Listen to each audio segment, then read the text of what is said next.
Being an introvert and extrovert பற்றி தான் நீங்கள் பேசணும்னு நினச்சேன். இன்ட்ரோவர்ட்னா எப்படி தெரியுமா? அமைதியாக இருக்கும், சோகத்தை எங்கேயே அடக்கி வச்சுக்குவோம், ரொம்ப டீப்பாக திங்க் பண்ணுவோம். இன்ட்ரோவர்ட்டுக்கு தான் வந்து ஐக்கியூ அதிகம் இப்படிலாம் சொல்லுவாங்க. பட் இதெல்லாம் கேட்டால் எனக்கு சிரிப்பு தான் வரும். பிகாஸ் ரியல் வேர்ல்டில் நீங்கள் ஜெயிக்கலன்னா ஒரு யூஸும் கிடையாது. எக்ஸ்ட்ரோவர்ட்ஸை பொறுத்த வரைக்கும் அவங்க மைண்டில் வந்து ஃபில்டரே கிடையாது. உள்ளே என்ன நினைக்கிறாங்களோ அதை வெளியில் சொல்லிட்டுவாங்க. இன்ட்ரோவர்ட் திங்க் பண்ணி இது பேசலாமா வேணாமான்னு யோசிக்கிறதுக்குள்ள அந்த டாப்பிக்கே முடிஞ்சிடும். இன்ட்ரோவர்ட்டாக இருக்கிறதுனால யூஸ் பண்ணுறது தான் ஜாஸ்தின்னு நான் சொல்லுவேன். சொசைட்டியில் இருக்கிற நேரம் தான் அதிகம். நம்ம பிறந்ததுலேருந்து வீட்டில் இருக்கிற நேரம் ரொம்ப கம்மி, ஒரு 5 இயர்ஸ் தான். அதுக்கப்புறமே அந்த சொசைட்டிக்குள்ளே போகிற மாதிரி ஆகிடுது. ஈவன் ஸ்டார்டிங் ஃப்ரம் ஸ்கூல் நம்ம இன்ட்ரோவர்ட்டாக இருந்தால் கூட ட்ரெயின் பண்ணி நம்ம எக்ஸ்ட்ரோவர்ட்டாக கொஞ்சமாவது மாறினா தான் வந்து நம்மளுக்கு சக்ஸஸ் கிடைக்கும். We have to train ourselves to be and extrovert to some extent. நம்மளால் முடியாது, அது புரியுது எனக்கு. பட் ஸ்டில் நானே ஒரு இன்ட்ரோவர்ட்டாக தான் இருந்தேன். நம்ம வந்து அடுத்தவங்களை பார்க்கும்போது கொஞ்சம் நீ எனக்கு கீழே தான் அப்படின்ற மாதிரி நினைப்போம். இது வந்து ஒரு இன்ஃபீரியர்னால தான் வருது. நம்ம வந்து மற்றவங்க மாதிரி பேச மாட்டேங்க, மற்றவங்களுக்கு மாதிரி நம்மளுக்கு ஃப்ரெண்ட்ஸ் இல்லை. ஏன் நம்ம வந்து இப்படி இருக்கோம்? ஏன் நம்மளுக்கு வந்து நிறைய ஃப்ரெண்ட்ஸ் இல்லை? ஏன்னா அவங்கெல்லாம் வந்து நம்ம லெவலுக்கு இல்லை அப்படின்னு நம்ம பிரெயினை நம்ம ப்ராக்டிஸ் பண்ணுறோம். இங்கே தான் ப்ராப்ளம். ஸோ இவங்க வந்து நம்மளுக்கு ஈக்குவல் கிடையாது, அதனால தான் நம்ம இவங்கள்ட்ட பேச மாட்டேங்கிறோம்.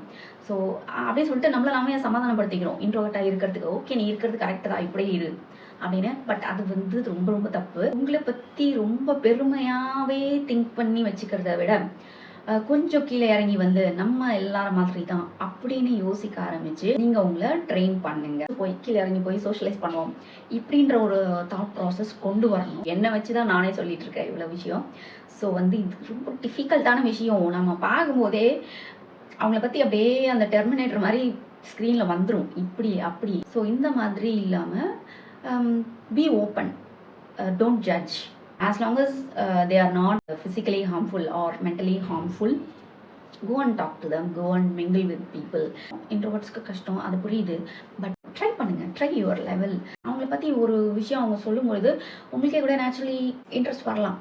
ஏன் இதை நான் பண்ணணும்?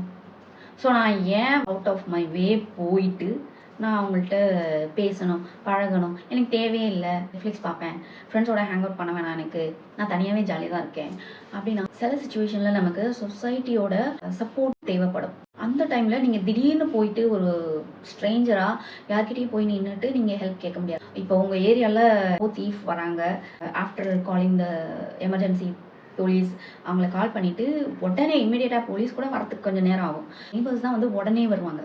எப்போ நீங்கள் நல்லா அவங்கள்ட்ட ராப்போர்ட் நல்லா இருந்ததுன்னா they will come for help. ஒரு குரூப் தாட் இருக்கும், ஓகே நம்ம நெய்பர்ஹுட் நம்ம பண்ணணும் அப்படிங்கிற ஒரு குரூப் மென்டாலிட்டி இருக்கும். ஆஃபீஸில் obviously you can't be alone for ever.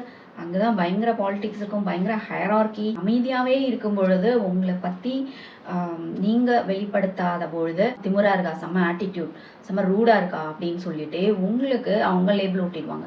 இந்த மாதிரி லேபிள் ஓட்டும் போது உங்களோட கெரியரே அஃபெக்ட் ஆகும். ஸோ இன்ட்ரோவர்ட்டாக இல்லாமல் எக்ஸ்ட்ரோவர்ட்டாக இருந்திருந்தா எனக்கு வந்து நல்லா ஆப்பர்ச்சுனிட்டிஸ் கிடைச்சிருக்கும், இல்லை வந்து எனக்கு நல்ல சோஷியல் லைஃப் கிடைச்சிருக்கும். அதை ரிக்ரெட் பண்ணுறேன்னு கேட்டால் no, any introvert won't accept இது ரிக்ரெட் பண்ணுறோம் அப்படின்றது. Because we ourself feel good about ourselves. இந்த மாதிரி லைஃப் இருக்கிறது. பட் அந்த விஷயங்களை வந்து நம்ம மிஸ் பண்ணோம் அப்படிங்கிறது தான் உண்மை. ஸோ இதை வந்து மிஸ் பண்ணக்கூடாது நெக்ஸ்ட் டைம் அப்படின்னா யாரையுமே வந்து ஒரு பார்த்த உடனே ஒரு டெஸ்ட் டியூப்பில் போட்டுறாதீங்க. போட்டு ஓகே இவன் வந்து இப்படி அவன் இப்படி அப்படின்னு ஜட்ஜ் பண்ணாமல் ஓப்பனாக go and talk, go and mingle. இருக்கிற நல்லதை ஒண்டி எடுத்துக்கோங்க, நெகட்டிவாக விட்டுருங்க. ஸோ அந்த மாதிரி பண்ணிங்கன்னா உங்களோட சோஷியல் லைஃப்பும் ஈவன் ஃபேமிலி லைஃப், உங்களோட இன்லாஸ் மிங்கிள் ஆகிறது, இந்த மாதிரி விஷயங்களும் வந்து நல்லாயிருக்கும். நீங்கள் எல்லாத்தையுமே ஒரு ஒரு பேட்டில் ஃபீல்டு மாதிரி ஆடுவோம். இன்ட்ரோவர்ட்டுக்கு வந்து நம்ம பேசாதனால நம்ம மற்றவங்களை பற்றி இமேஜின் பண்ணிப்போம், நம்ம அடுத்தவங்களை பேசினா அவங்க நம்மளை பற்றி இமேஜின் பண்ணிப்பாங்க. ஸோ கம்யூனிகேஷனே இல்லாதனால அங்கே வந்து ஒருத்தரை பற்றி ஒருத்தர் இமேஜினேஷன் தான் அதிகமாக இருக்கும். ஆமாம், அவங்க என்ன எனக்கு தேவையா, அவங்களாம் எனக்கு தேவையில்லை அப்படின்னு நீங்கள் நினைக்கலாம். பட் அப்படி கிடையாது. எல்லாருமே இம்பார்ட்டண்ட். நம்மளோட பேரண்ட்ஸாக இருக்கலாம், சிப்ளிங்ஸாக இருக்கலாம், இல்லாஸாக இருக்கலாம், இல்லை ஃப்ரெண்ட்ஸ், வெளியில் ஃப்ரெண்ட்ஸ் இல்லைனா கூட வெளியில் இருக்கிற பீப்புள், சொசைட்டியில் இருக்கிறவங்க, உங்கள் வீட்டுக்கு வேலைக்கு வரவங்க, இல்லை பூக்காரவங்க, இந்த மாதிரி எல்லாருமே நம்மளுக்கு தேவை. எல்லாமே சேர்ந்தது தான் சொசைட்டி. இதில் வந்து நீங்கள் நிம்மதியாக இருக்கணும் ஹாப்பியான இல்லை, உங்களுக்கு பீஸ் கிடைக்கணும், நிம்மதியாக இருக்கணும் நீங்கள் அப்படின்னா you have to learn to mingle, you have to practice. உங்கள் வீட்டில் வந்து உங்களை ப்ராக்டிஸ் பண்ணிக்கணும், அது உங்களுக்கு கொடுக்கல அவங்க. மேபி உங்கள் லைஃப்பில் நீங்கள் மீட் பண்ண பீப்புள் ரூடா உங்ககிட்ட நல்லா நடந்துக்காதனால நீங்கள் வந்து ஒரு இவங்க பீப்புள்னால இப்படி தான் அப்படின்னு வெறுப்பாயே நீங்கள் இன்ட்ரோவர்ட்டாக மாறிருக்கலாம். ஸோ அப்படி இருந்தால் கூட ட்ரை அகெயின், திரும்ப வந்து ஒரு சொசைட்டி கூட ஒரு கனெக்ஷனை கொண்டு வாங்க. இந்த மாதிரி கோட்ஸ் எல்லாம் படிக்கிறதுக்கு தான் நல்லாயிருக்கும். இன்ட்ரோவர்ட்ஸ் வந்து வேர்ல்டே தனி, அவங்க வந்து போய் பேச மாட்டாங்க, அவங்க வந்து ரொம்ப டீப் திங்கிங், இதெல்லாம் வந்து ஒரு கோட்டாக படிக்கிறதுக்கு தான் நல்லாயிருக்கும். இந்த கோட்ஸ்லாம் வந்து ரியல் லைஃப்க்கு ஹெல்ப் பண்ணவே பண்ணாது. You have to go and mingle with peoples as much as possible. இந்த மாதிரி பண்ணும்பொழுது உங்களுக்கு லைஃப் பீஸ்ஃபுல்லாக இருக்கும், உங்களுக்கு பெட்டர் ஆப்பர்ச்சுனிட்டிஸ் கிடைக்கும். வந்து இருக்கிற ஒரு நல்ல விஷயம் எனக்கு தெரியுது, இப்போ தான் தெரியுது. ஸோ அதனால தான் நான் சொல்கிறேன்.